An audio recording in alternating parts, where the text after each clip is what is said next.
એ વખતે એમણે એવી એક પ્રતિજ્ઞા લીધી હતી કે બિહારની અંદર નીતિશ કુમારને હું મુખ્યમંત્રી પદથી હટાવી દઈશ, એટલે નીતિશ કુમાર મુખ્યમંત્રી નહીં રહે એવું હું કરીશ, એવી એક પ્રતિજ્ઞા સમ્રાટ ચૌધરીએ લીધી હતી.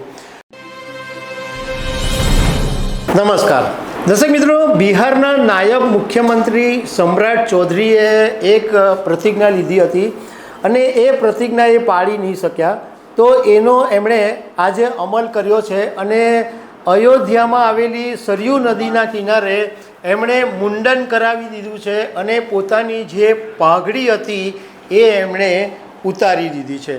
કોઈ એક રાજકારણી આવું કરે એવું ભાગ્ય સામે આવતું હોય છે. તો આ નાયબ મુખ્યમંત્રી સમ્રાટ ચૌધરીએ શું પ્રતિજ્ઞા લીધી હતી એના વિશે હું તમારી સાથે વાત કરીશ. મારું નામ રાજેશ શાહ છે અને તમે જોઈ રહ્યા છો ખબર છે.com. દર્શક મિત્રો, અત્યારે બિહારની અંદર નીતિશ કુમારની સરકારમાં ભાજપના નાયબ મુખ્યમંત્રી સમ્રાટ ચૌધરી છે અને એમણે જ્યારે નીતિશ કુમારની આરજેડીના ગઠબંધનની અંદર સરકાર હતી અને તે વખતે મુખ્યમંત્રી તરીકે નીતિશ કુમાર જ હતા અને આ જે સમ્રાટ ચૌધરી હતા એ બિહારના ભાજપના પ્રદેશ પ્રમુખ હતા. એ વખતે આ લગભગ 2 વર્ષ પહેલાંની વાત છે.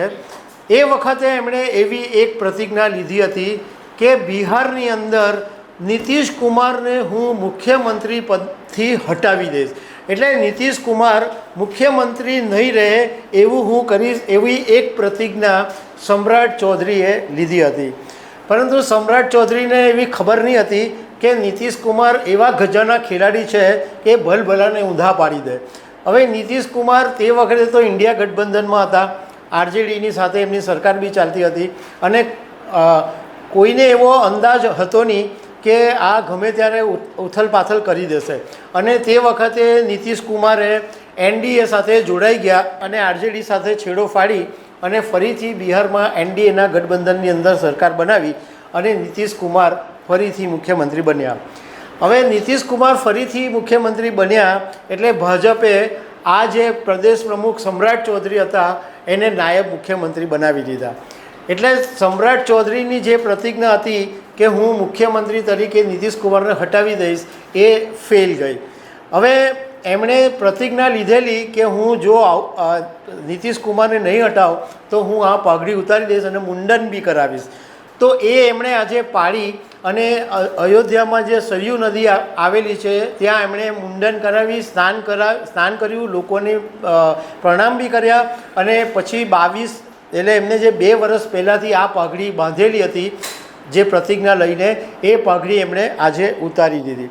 પણ મૂળ વાત એ છે કે રાજકારણીઓ બોલવા માટે કે દાવો કરવા માટે કે પ્રતિજ્ઞા કરવા માટે જાણીતા હોય છે, પરંતુ એને પાલન કરવા, એને પાળવા માટે રાજકારણીઓ જાણીતા નથી હોતા.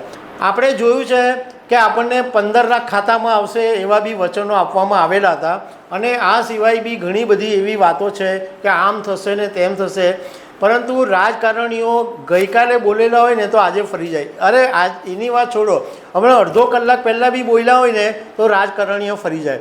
પરંતુ એની સામે એટલી વાત સમ્રાટ ચૌધરીની બીજી બધી શું વાત છે એ ખબર નથી. પણ આ એક વાત માટે કહેવું પડે કે એમણે જે પ્રતિજ્ઞા લીધેલી અને એ પ્રતિજ્ઞા નિષ્ફળ ગયા પછી એમણે આ પ્રતિજ્ઞા પાળી અને પાઘડી ઉતારી અને મુંડન કરાવ્યું, એ રાજકારણની દૃષ્ટિએ જોવા જઈએ તો એક મોટી વાત છે. તો દર્શક મિત્રો, આવી અનેક વાતો સાથે અમે તમને મળતા રહીશું. Thank you very much.